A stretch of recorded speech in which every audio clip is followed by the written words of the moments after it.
네, 반갑습니다. 오늘 새로운 단어 시작해 보도록 하겠습니다. 자, 8단원 생태계와 환경, 그리고 01, 02는 갈계영 선생님과 수업을 하게 될 거고요. 03 지구 환경의 변화 쌤과 함께 시작해 보도록 하겠습니다. Let's go.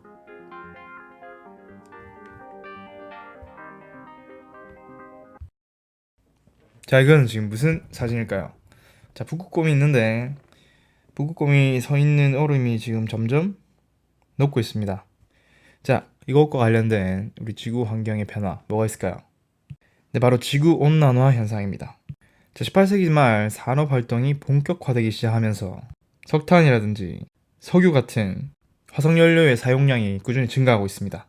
자, 이러한 화석연료의 사용은 대기 중에 이산화탄소라든지 혹은 메테인, 오존과 같은 기체를 이제 만들어내게 되는데, 이러한 기체들은 지구의 평균 기온을 상승하는 현상의 원인이 되므로 우리는 이들을 온실기체라고 이야기를 합니다. 이런 온실기체는 방금 전에 말했듯이 지구의 평균 기온을 높이기 때문에 지구온난화의 원인이 되는 거죠. 하지만 지구온난화의 원인으로는 온실기체뿐만 아니라 이렇게 무분별하게 나무를 벌목하는 삼림벌채, 이 또한 지구온난화의 원인이 되고요. 그리고 이 목축업에서 발생하는 온실기체가 굉장히 많다고 하네요.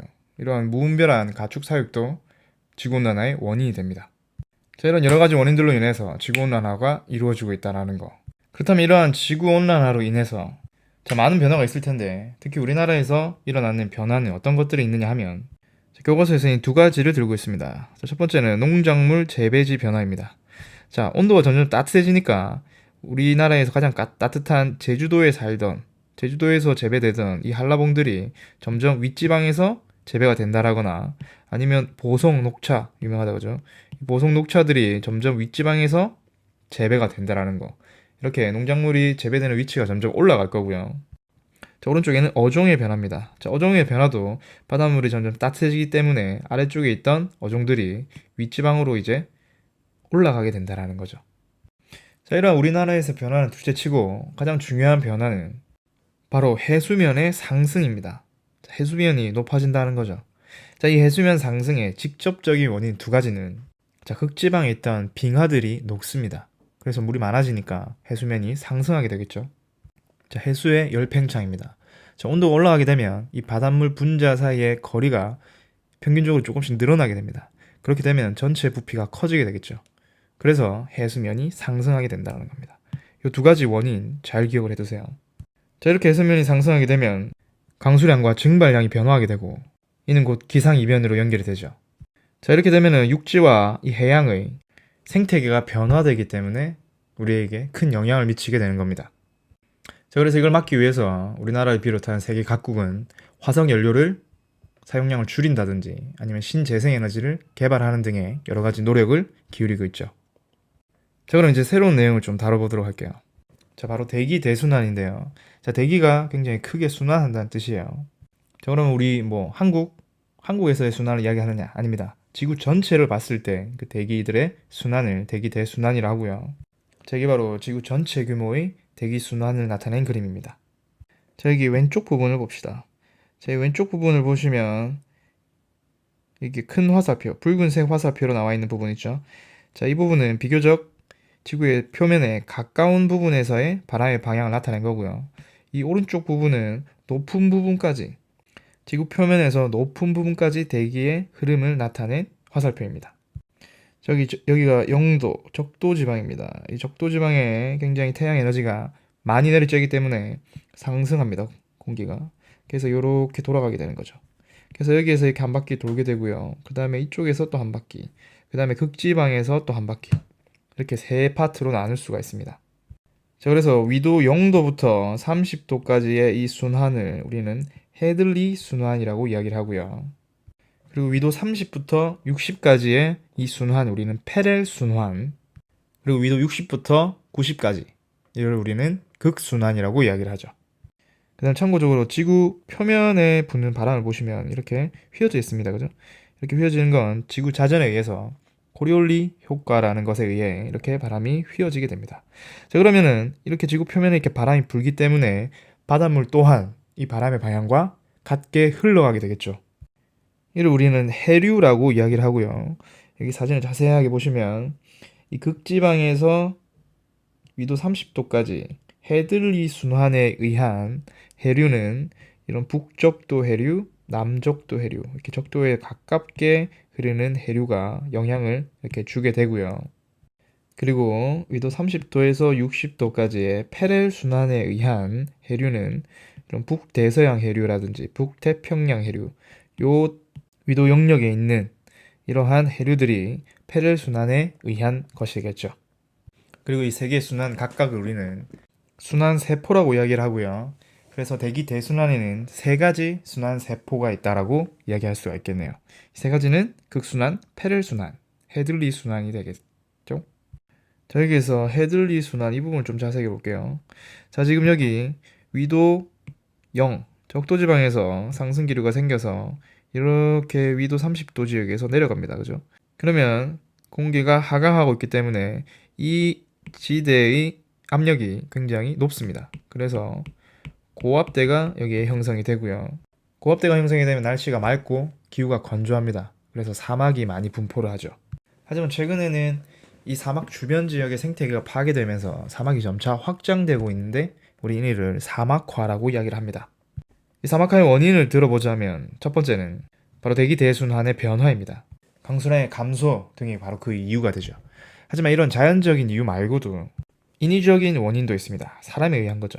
뭐 가축을 방목한다든지 가축이나 이런 농작물을 기르는 경작지가 굉장히 늘어나고 있다든지 무분별하게 이렇게 나무를 벤다든지 이런 것들이 이런 사막화를 가속화시키고 있습니다.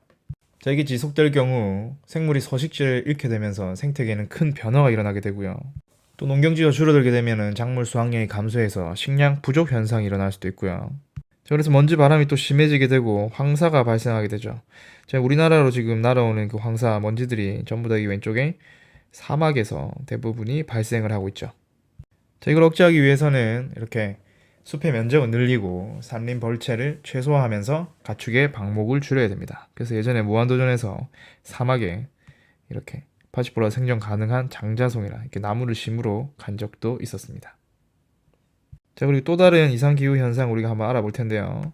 자, 지금 여기 볼까요? 다시 여기를 돌아와서 제끼면 자, 지금 지구 표면에 부는 바람을 봅시다. 자, 위도별로 나누어서 자, 여기 먼저 적도에서 위도 30도까지 북동 무역풍이 불고 있고요. 남쪽은 남동 무역풍이죠. 그리고 위도 30에서 60까지는 편서풍이 이렇게 불고 있습니다. 편서풍. 그리고 위도 60에서 극지방까지는 극동풍이 이렇게 불고 있죠. 이 세 가지 바람에 의해서 바닷물도 바람의 방향과 함께 움직이게 되는데 우리는 이를 해류라고 이야기를 했습니다. 그죠? 해류 여기 있죠. 자, 평상시 적도 근처의 모습 한번 살펴볼게요. 자, 여기 보면은 이 무역풍에 의해서 이렇게 동태평양에 있던 이 따뜻한 해수들이 서태평양 쪽으로 이렇게 넘어가게 됩니다. 그죠? 자, 이렇게 넘어가게 되면은 이 서태평양과 동태평양의 수온을 비교해 보면 어느 쪽이 더 높을까요? 그죠? 이 따뜻한 물이 많이 유입된 서태평양이 동태평양보다 수온이 더 높을 겁니다. 근데 자, 엘니뇨와 라니냐에 대해서 한번 알아볼게요. 자, 평상시에는 이런 모습이었어요. 서태평양이 동태평양보다 더 수온이 높습니다. 근데 지금 무슨 일이 발생했느냐? 무역풍이 약해졌어요. 자, 그러면은 동태평양의 따뜻한 물이 서태평양으로 넘어가는 게 줄어들었단 말이죠. 그러면 이 동태평양의 수온은 어떻게 될까요? 평소보다 온수가 덜 빠져나갔기 때문에 수온이 더 높아지게 되는 거죠. 그리고 또 하나의 특징은 여기 보면 평소 때를 한번 볼까요? 평소 때는 지금 비구름이 여기 있다 그죠? 근데 이 무역풍이 약해졌기 때문에 비구름이 이쪽에 있어요. 동태평양 쪽에 있단 말이야. 그럼 여기는 비가 이제 많이 내리겠죠? 그래서 여기는 홍수가 발생합니다. 그럼 반대로 서태평양에는 비가 와야 되는데 안 오니까 가뭄이 발생하게 되는 거죠. 자, 참고로 이 엘니뇨는 스페인어인데요. 뜻은 남자애란 뜻을 가지고 있답니다.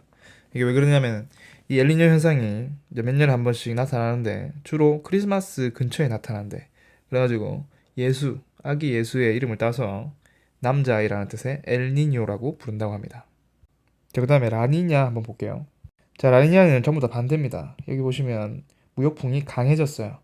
무역풍이 강해졌기 때문에 이 동태평양에 있던 온수들이 모조리 다 넘어간 겁니다. 그러면은 아래쪽에 있던 차가운 물이 더 많이 올라오기 때문에 이 동태평양의 수온은 평소보다 낮아지게 되는 거죠. 자, 또한 이 비구름의 모형을 한번 볼게요. 자, 정상 모습 볼게요. 자, 이 지점에 있어야 될 비구름이 이제 무역풍이 강해져서 굉장히 많이 이쪽으로 더 치우쳤어요. 그죠? 자, 이렇게 되면은 서태평양에 비가 더 많이 오게 되는 거죠. 그럼 이번에는 서태평양 이쪽에서 홍수가 일어나고요. 그 다음에 동태평양 쪽은 가뭄이 발생하게 되겠네요. 이게 정반대가 되는 거죠. 자, 그래서 평소의 모습보다 이 동태평양의 수온이 어떻게 변화하는가, 그리고 기상이변, 자, 가뭄과 홍수는 어느 곳에서 나타나는지를 여러분들은 이야기할 수 있어야 됩니다. 자, 여기까지 엘니뇨와 라니냐에 대해서까지 한번 알아봤습니다.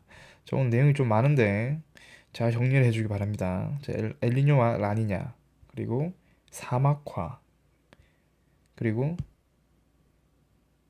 지구온난화로 인한 해수면의 상승까지 오늘 많은 내용을 다뤘는데 수업 시간에 다시 한번 정리하면서 차근차근 알아보도록 합시다.